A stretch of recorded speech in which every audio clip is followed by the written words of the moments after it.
Hey everyone, welcome back. My name is Michael, and as always, we're going to be getting into some more stories. If you enjoy, make sure to leave a like, and if you're new, I'd appreciate if you subscribed. Without further ado, let's begin.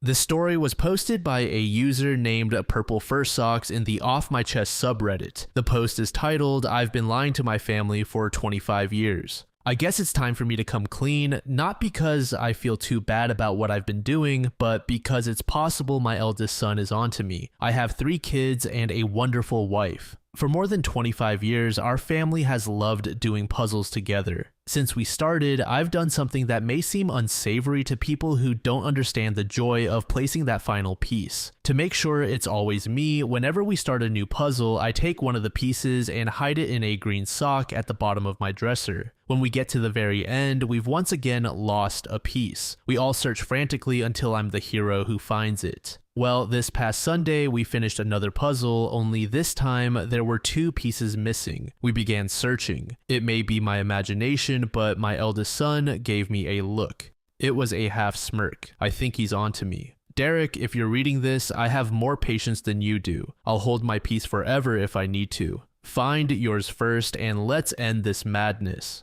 Update. A fellow Reddit user PM'd me an incredible idea. I'm going to try to contact the manufacturer and order his missing piece. I'll find it when it arrives, then find mine immediately after. I almost feel bad when I consider how truly confused he will be. Thank you, Spocky on Spores. I don't think he's found this thread yet because he hasn't approached me about it, so this could still work. I'm so excited. This will go down in family history. Final update. Well, folks, I've been duped. I got up this morning and went into the kitchen to get some coffee, and as I walked past the puzzle, I noticed that it had been completed, every piece accounted for. I calmly and politely knocked on Derek's door and asked him about it. He denied knowing anything about it, like super convincingly. I went back down to my bedroom, confused as ever, and just sat on the bed with a blank stare. My wife asked me what was wrong, and I told her that the puzzle was completed and I had no idea how it got done. She literally started laughing like a hyena. "I've always known about your dumb green sock." I'm in shock. I'm numb like a gut punch. So as it turns out, she's known what I've been doing for at least 10 years. She said she loved watching me walk around thinking I was some criminal mastermind tricking everyone, and that's why she never said anything. She wanted me to have my win while she secretly laughed and had her own fun. I don't even know what to say. I am just processing everything. I cannot believe she's had this over me for so long, and I had no idea. She noticed a decade ago that I only had 1 green sock since I lost its pair a long time ago, and immediately knew something was up because I refused to throw it away. I guess that makes sense. I'm an idiot. I have come to the realization that she's actually the master here. It's her house, and I should be thankful she lets me live in it. At least she promised not to tell the kids. So for the last 3 to 5 stories we've gone over on the channel, they've all been surprisingly wholesome. There's a comment in this thread that says, "Sometimes the easiest or best ways to keep relationships fun and interesting are the small goofy little things like we see here," and I totally agree. User Horizontal Bob said, "If he had just had a better hiding spot, he never would have gotten caught." This next story was made in the AITA subreddit by a deleted user. The post is titled, "I accepted a prosthetic leg after cancer. My 11-year-old brother thinks it's unfair, and my mom agrees with him. I'm an 18-year-old female and had cancer, bone cancer. It started in my thigh and spread quickly. The only way to stop it was to amputate above the knee. I was 16 when I lost my leg. I'm 18 now and just barely putting myself back together. The last 2 years have been a whirlwind of chemo, pain, isolation, and feeling like I was just fading. I missed most of school, missed friends, and missed being a teenager. And when it was all over, I was left with a stump, a pile of trauma, and no real plan for how to feel human again. The doctor said I was a candidate for a high-functioning prosthetic, a bionic leg. It wasn't just cosmetic, it would give me a shot at walking properly again, going to uni on my own, and even being able to do stairs without crawling. It's expensive though. The NHS covered some, but not all. That's when my mom stepped in. She said we could use part of a savings fund she'd kept for emergencies and future needs, some of which was apparently meant for my little brother. He's neurodivergent and has always needed a bit more help. He's smart and sweet, but also very emotionally intense. My mom calls him her sunbeam, and honestly, the house has revolved around him my entire life. She helped me get the prosthetic. It changed everything. For the first time since the amputation, I could walk more than a few meters without crutches or collapsing from exhaustion. It's not perfect, but it's given me a future. Now, here's where things went sideways. Last week, my little brother had what my mom calls a bad emotional day. He told her he was sad because everyone paid attention to me and I got a robot leg and he didn't get anything. He said it was unfair that I got something cool and expensive when he didn't. Instead of explaining the obvious that I lost a leg, that this wasn't a gift and that it wasn't about fairness, my mom sat me down and said maybe she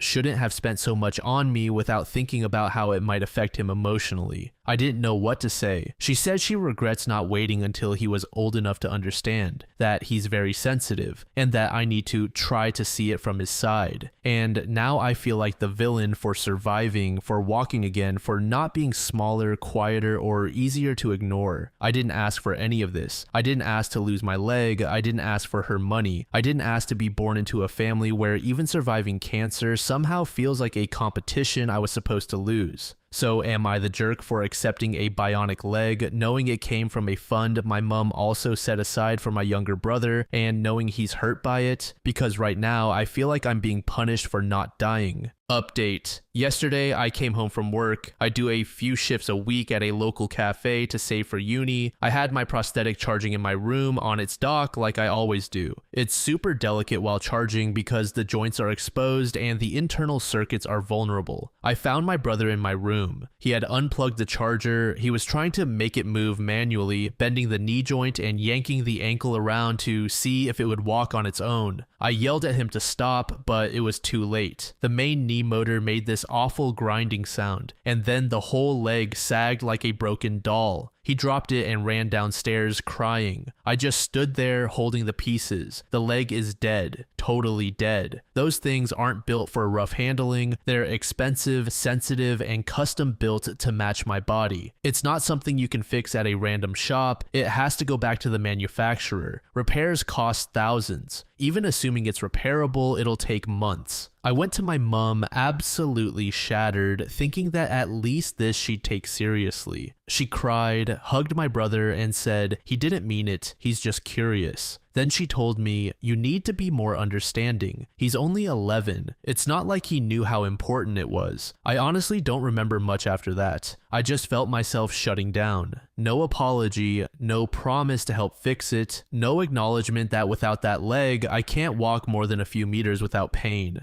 That I can't go to work. That I can't go to uni like this. That I'm being dragged back to being helpless because a kid wanted to play with my body. The final blow, she said, it was in my room, charging, in my private space. Now I'm trapped. I can't afford repairs on my own. The grant money is long gone. Insurance might cover some of it maybe, but the deductible is massive. And my mom made it very, very clear she won't be helping again. I don't even know what to do. I feel invisible, disposable. Like the only acceptable version of me is the one who quietly disappears into the background so her sunbeam can shine. I survived cancer, I lost my leg, I fought to be able to stand on my own again. And now it's broken because an 11-year-old thought it looked fun and no one cares. So I guess that's my update. Final update. Hi again. I didn't expect this many people to care. Honestly, just having strangers tell me I wasn't crazy or selfish meant more than I can explain. I wanted to give a final update because a lot has happened since the last post.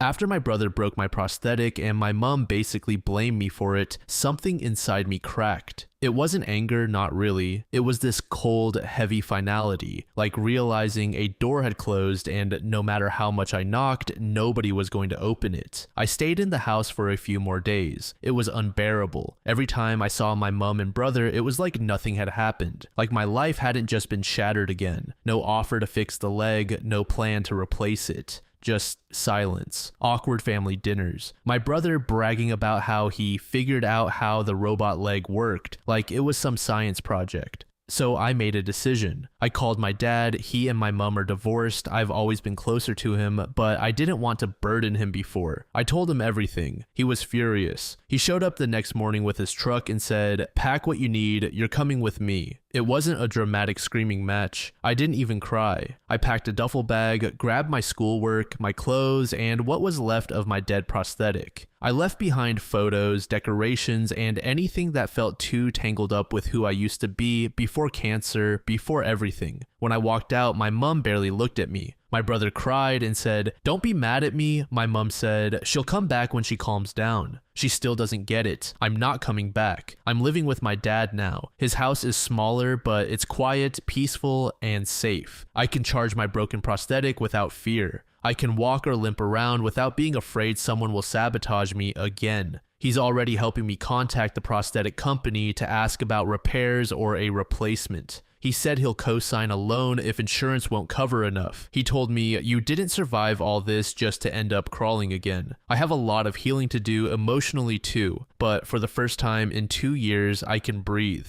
And when I eventually walk properly again, whether it's on this leg or a new one, it'll be because I fought for myself, not because someone gave me permission. Thanks for reading, for caring, and for reminding me that surviving isn't selfish. I just feel so bad for OP here, and the mom is just a total buffoon. The neurodivergent brother destroying the prosthetic is one thing, but where I really get irked is with the mother's reaction. I understand it's important to be gentle, but at what point are you coddling and just not taking responsibility? I just found that situation kind of staggering. Luckily, the father seemed like a great dependable guy. I'm just hoping OP is able to work out any familial drama and regain her ability to walk properly once more. User Lazy Gal Dragon said, "What a pathetic egg donor. That poor kid won't have a chance if she keeps enabling him." User Delightful Absurdity said, "Mom nearly lost her kid to cancer, then ended up losing her anyway because of poor parenting. I hope OP gets to thrive now."